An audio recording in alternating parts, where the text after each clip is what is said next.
Hi everyone, it's Jeanette from Jewelry by Jeanette, and happy 2025. So today I'm glad you joined me today, because today I am starting a whole new series called Explain It to Me Like I'm 50. And I have to thank my husband for the name for this series, because he suggested it to me and I thought it was a great idea.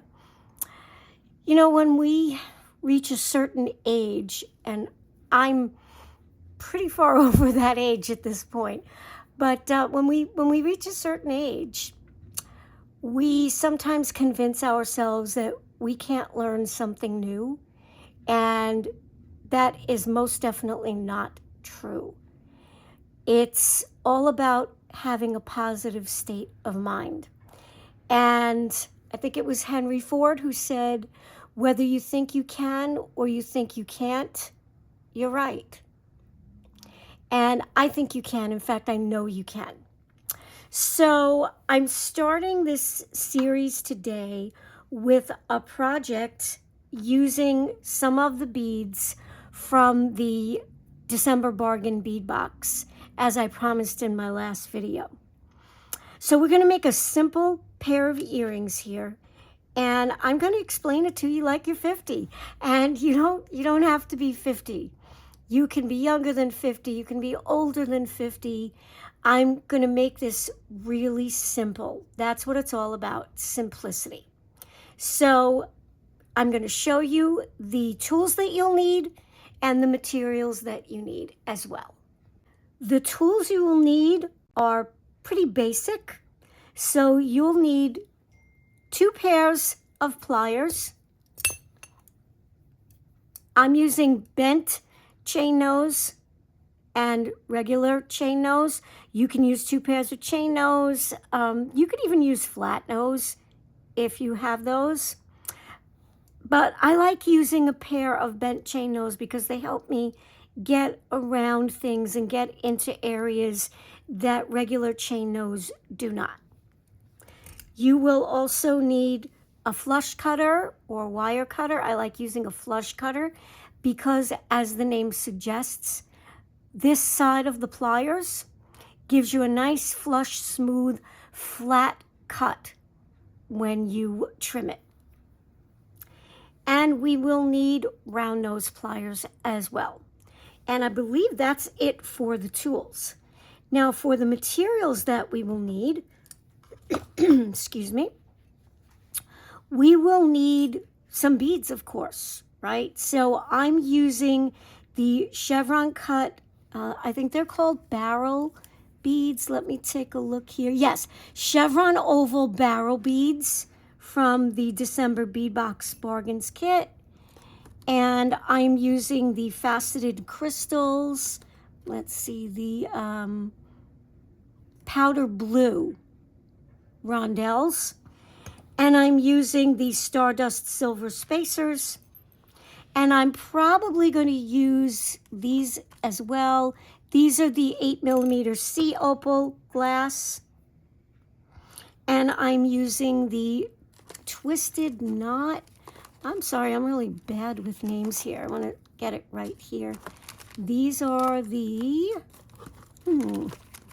hold on a second, I've got that in there. Hiding on me. So these are the woven knot charms, right? We'll need 2 of those for the earrings.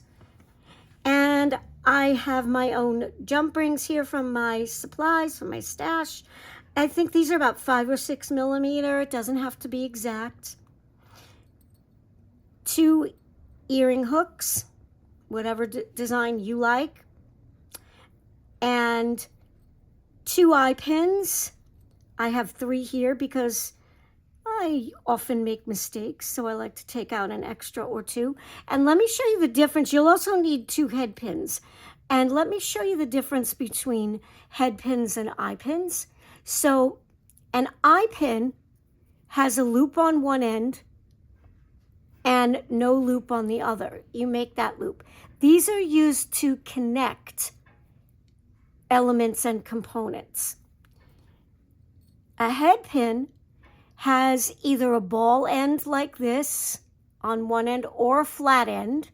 It looks almost like a straight pin. Actually, it looks a lot like a straight pin. The other end has nothing. But unlike a straight pin, this, it's a little sharp, but it does not have the pointed sharp end of a head pin, of a straight pin. You cannot use straight pins for this. It just won't work right. They're designed a little bit differently. So we'll need 2 of those head pins as well. And I think that's just about it. We're going to get started with our project. Now, the first thing I want to do is make my dangle, because the design of this is going to be a dangle hanging down from here, and maybe even another piece with my eye pin up here. So I'm kind of designing as I go along, and I have a general idea of what I want, but give yourself some freedom to play around with the design. You don't have to make yours exactly the same way I do. You're certainly welcome to do that if you like, but I'm not even sure how I'm going to do this. So I had an idea to maybe have this as my dangle, maybe with a little silver bead on the bottom. I'm going to see how that looks. So I'm going to take my head pin, taking the head pin, and I'm going to put these beads on in this order, because this is going to be the bottom. And I'm going to put the chevron bead here. And let's see if it makes a difference. Yes, so in looking at the pattern, you can either have the chevron design pointing downward, or we put it the other way, it's pointing upward. There's upward. And I kind of like it pointing downward. It doesn't really matter, but if you want them to be consistent, you want to pay attention to the direction of the design. Sometimes you have to do that. More often than not, you don't, but in this case, I do. And then I'm going to put my crystal, if I don't drop it, on the floor. Okay, so there we go. I actually think I like that. So I'm going to go with that design, right? And I'm also going to set my other one up right here, and making sure that the chevron is going in the right direction. Let's see. Yes, okay, it is. And then the powder blue crystal on top. So those match really well. So I'm going to make these dangles, and the way we're going to do that is we're going to make a simple loop. And I've done this, I've showed you how to do this in videos before, but remember, I'm going to explain it like you're 50. So we'll need our round nose pliers, and we'll need our chain nose pliers for this. So here's how I make my simple loops, and I've seen about half a dozen different ways to do this. This is the way that I've found works best for me. If you see another way of making these, or you know of another way that works better for you, absolutely do it that way. You have to do what works best for you. So I'm coming in here, and I'm going to grab my head pin just slightly above my beads. So there's just maybe a fingernail's width here. And the reason I do that is when I make this bend, I don't want a chance cracking or chipping my bead. So I'm going to make a bend as close to a 90-degree bend as I can. I'm not going to measure it. You don't have to measure it. Then I'm going to come in with my round nose pliers, and I'm going to place them right inside that bend. And it may be a little tricky. I'm sorry if my hands are getting in the way, but I'll show you. You want to get that as far into that bend as you can. And we're going to pull this wire over the top jaw of the pliers. We're not going to finish it yet. So you'll see I've started it and I've pulled it straight down, but I haven't completed the loop, because what we have to do is we're going to rotate these pliers so that now the bottom one is on the top and the top one is on the bottom. Okay, and I'm going to finish wrapping this loop around. So can you see? I've made a complete circle. It kind of looks like a person wearing a scarf. So if you get something that looks like that, you've done it right. Now I'm going to take out my round nose pliers, and I have to cut this tail off here, this scarf. So I'm going to come in with my cutter, and I'm going to cut it right outside of the loop. Actually, no, I'm going to cut it inside the loop here where it's crossing. So you see where it's crossing right here. I'm coming inside the loop. I'm going to hold on to that wire because it will want to fly. And I make my little cut.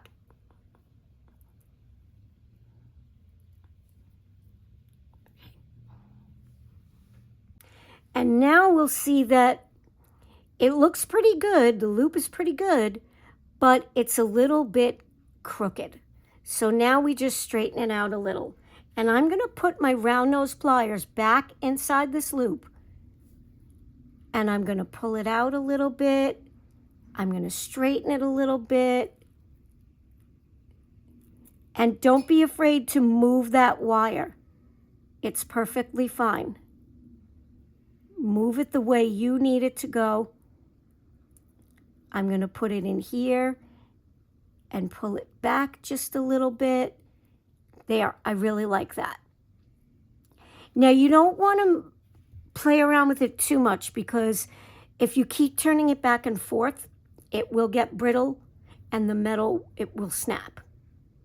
So you can play around a little bit, but that's why I have the extra ones, right? Because we all make mistakes. So let's do the same thing with this one now. I have my head pin with my dangle on it. Chain nose pliers. Come a little bit above the beads. Give it a right angle bend. Gently, slowly. Come back in with your round nose. Sorry about that. Unexpected noise. Song playing in the background. Again, I'm putting my round nose pliers in there, and I'm pulling up and over till it's pointing down, but I'm not completing that loop. I am rotating so that the jaws are flipped. The bottom one goes to the top, top goes to the bottom, and I pull this wire straight out so that we've got the person wearing the scarf, and the scarf is coming out to the side. I'm going to take that out, come in with my flush cutter, cutting inside the loop where the wires cross, cut off that excess. And make sure that you really do hold on to that wire, because you really don't want that to hit you in the eye or anybody else. I'm coming in now. I could come back in with my round nose, but I really like the shape of that loop, so I'm not going to play with that. I just need to take my chain nose and just straighten that a tiny little bit. Oh, I like that. It doesn't require too much work this time. You know, sometimes they'll need more work than others. So I'm pretty happy with that loop as well. Remember, progress, not perfection. The loops don't have to be perfect. You know, give yourself a break. Don't be too hard on yourself, especially if it's the first time you're doing this. So we've got our 2 dangles here. Great. Now I think what I'm going to do is I'm going to take the large sea opal crystal here, and I'm going to take, I'll need 2 of them, and I'm going to take my eye pin this time, because remember, I want to make a connector out of these. And the connector is going to go above our woven knot here. Oh, I'm going to like that a lot. Feel free to change the design up if you don't like this, if it doesn't work for you. This is just showing you the different components that we're making. So now I'm going to make my connector, right? And I'm just putting one of the beads on here. We've already got one loop here. So half our work is done. Now we're going to make the other loop on this side the same way we made them on the dangles with the head pins. Now you'll notice that the loop is going in one direction if I hold it this way. In this way it's going the other direction, right? So this is side to side, horizontal, and this is vertical, top to bottom.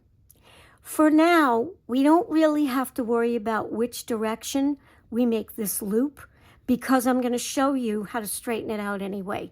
So don't stress over which way you're turning it and which way you're making the loop right now. It doesn't really matter. So I'm going to take my chain nose, pliers, again, coming right above that bead, a little space, right? Little space. Right angle bend. Come in with my round nose.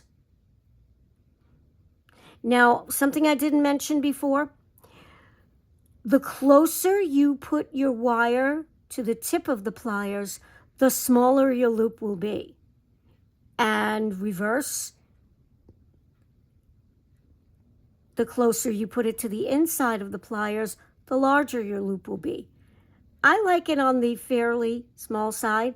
A lot of people make a little mark so that their loops come out more consistently. But I'm kind of used to where I need to put it. But if you're just starting out, take a little Sharpie and put a little mark on it. Pulling it up and over, rotate, finish the loop. Now, these eye pins are a heavier gauge wire, so they're a little more difficult to pull. I'll have a separate video on gauges of wire. If you would like, you can leave a comment and let me know if you'd like to see a video explaining the gauges of the wire and the loop. Again, really simple. I'm going to keep it really simple. Coming in with my cutter, coming inside the loop and cutting where the wires cross, holding that wire. And this loop needs a little work. I'm going to bring in my round nose pliers again and play around a little bit with the loop, grabbing it here, pulling it up, pulling it out a little bit, straightening it. I could have made that loop a little bit better. But again, it doesn't have to be perfect. Straighten it a little bit. Not bad. Not bad. I'm okay with that. Oh, and luckily, oh no, you see, they're going in. You see how they're going? It's kind of in different directions here. If I hold it this way, maybe you could see it, right? All right, so here's how we're going to fix that. We're going to take one pair of pliers, put them on one loop, take the other pair of pliers. This is the bent chain nose, but that's okay. And we're going to get a good grip, and we're going to make them go the same way. Straighten that out just a little bit. Okay, pretty good. And we're going to do the same thing with the other sea opal crystal. I'm going a little bit faster this time because this is the 4th time we're doing it. If you need to go back, then you can certainly go back. You can slow me down if you like. Okay. Chain nose. Make our bend. Round nose. Pull the wire up and over. Complete the loop. Oh, I went back to my old habit. Did you see what I did? I didn't rotate. I took the pliers out and I replaced them. That's the way I originally learned how to do it, but I think it's easier to rotate. Whatever way works for you, it's okay. All right, got to cut that tail off again. Coming in where the wires cross. I have to bring it a little closer because if you cut the wrong place, you may have to do this all over. Give it a snip. Let's see how this one came out. Pretty good. Coming in again with my round nose, straightening it out just a little bit. All right. And again, there, the loops aren't facing in the same direction. I'm going to grab one loop with one pair of pliers and the other loop with another and turn and twist gently until they are facing the same way. Now, it's not really important that they face the same way in order to get them to work, but I think aesthetically, if you want these to look more professional, I think we really need to pay attention to those little details because that's what makes your jewelry look more professional. And it'll make it look like a grown-up made them. It's the little details. And it doesn't have to be perfect. But I know for me that if these weren't facing the same way, it would bother me. So at first, don't worry so much about that.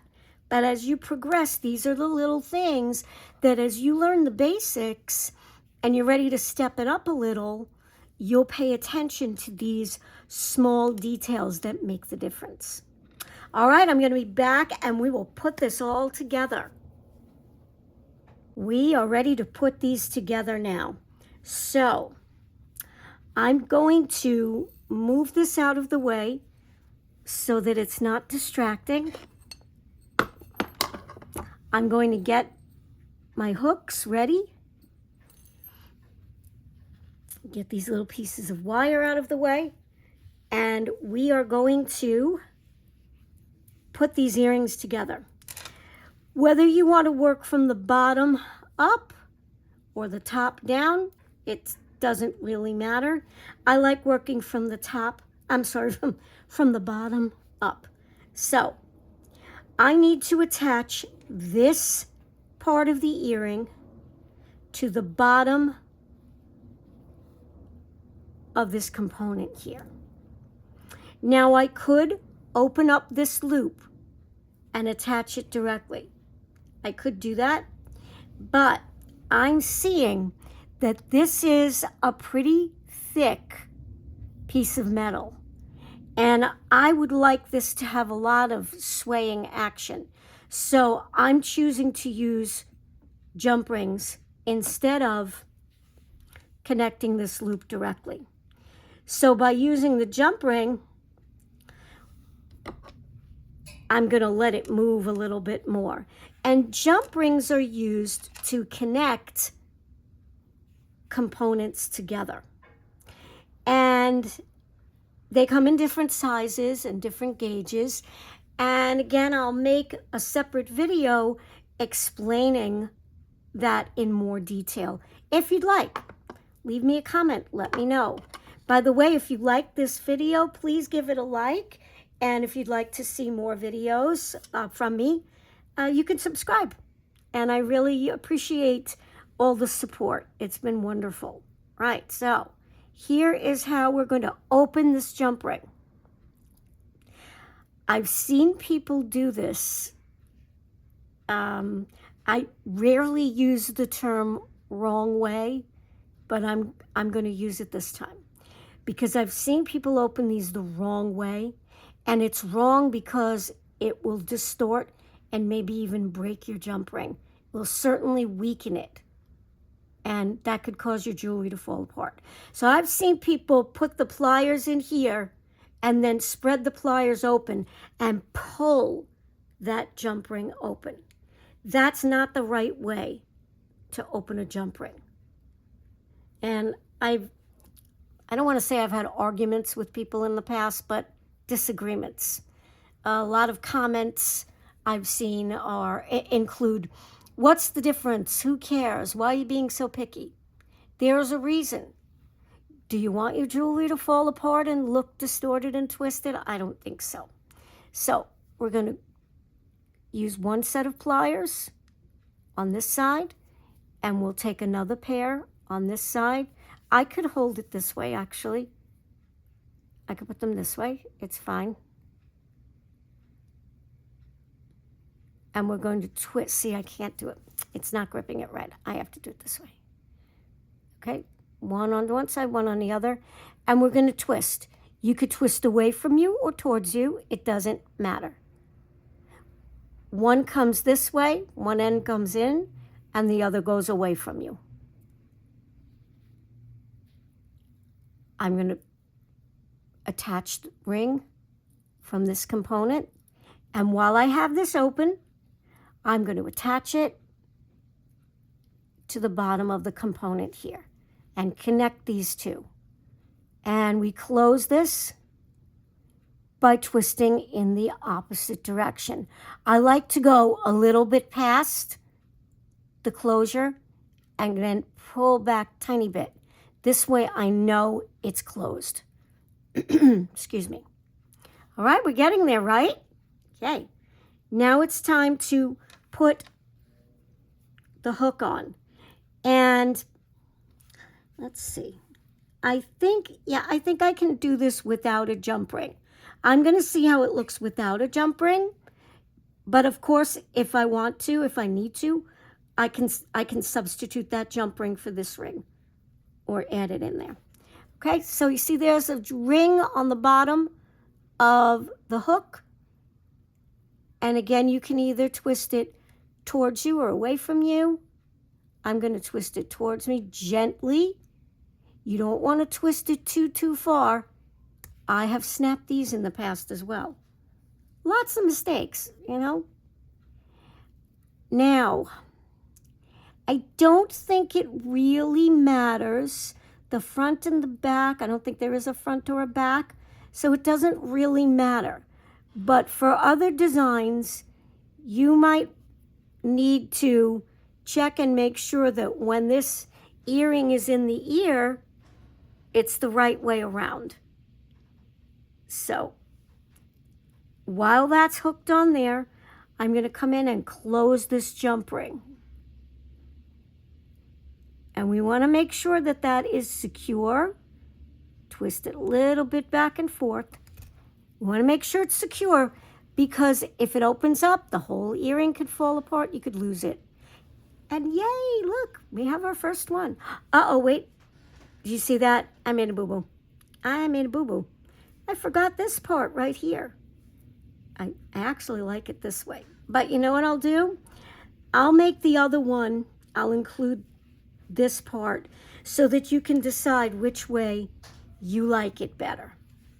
Right? So, okay. Let's get our jump ring. See, I told you I made mistakes. We all make them. But sometimes it's a little happy accident, a little happy mistake. All right, let me open my jump ring again. Twist it away and towards you, not this way. Connect and connect like we did with the first one. And close our jump ring. go a little past, come back. That's good. Now, I'm going to put this little bead on here. So I'm going to grab another jump ring and open that one up as well.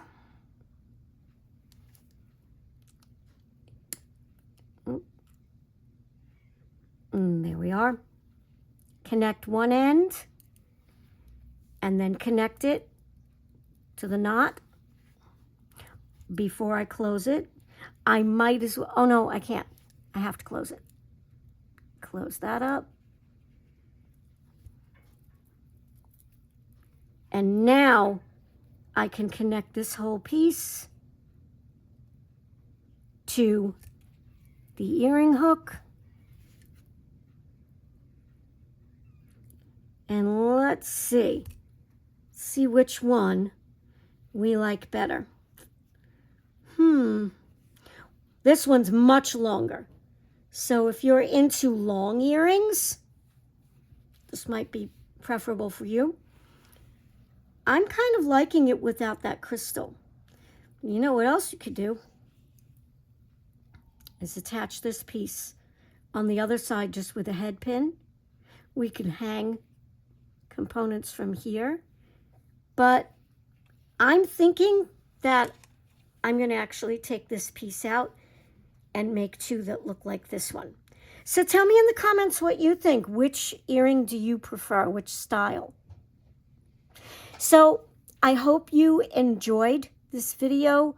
I hope I explained things clearly and that everybody can understand how to make a simple pair of earrings. So in the description box below the video, you will see a discount code for the bargain bead box. You'll get $2 off your first subscription box if you use that code. And I do get a little bit of a commission on that. If you don't want to use the code, that's absolutely fine. But you're going to save $2. It's not going to cost you anything. You'll save. But it's okay, whatever you decide. And I also want you to stay tuned for the Henry Cam because he's just adorable. And we also were notified by our vet that Henry is now a senior dog because he's 8 years old. So my little puppy is a senior dog now, but he's just as cute as he was the day we got him when he was only a few months old.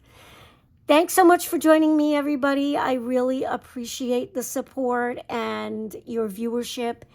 And you all take care. And I hope 2025 has begun in a great way for you. And I hope it continues to be a happy and healthy new year. Bye now. Hi, Henry. Hi, Henry. Oh, I think everyone wants to see you wagging that happy tail. There it is. There's the happy tail, right? And there's your little gingerbread toy that Santa brought you. Oh, you gonna play with it? Yeah? Showing everybody your gingerbread toy? Can you hear him crunching on that? All right. Say goodbye, everybody, and Happy New Year. Till next time. Bye-bye.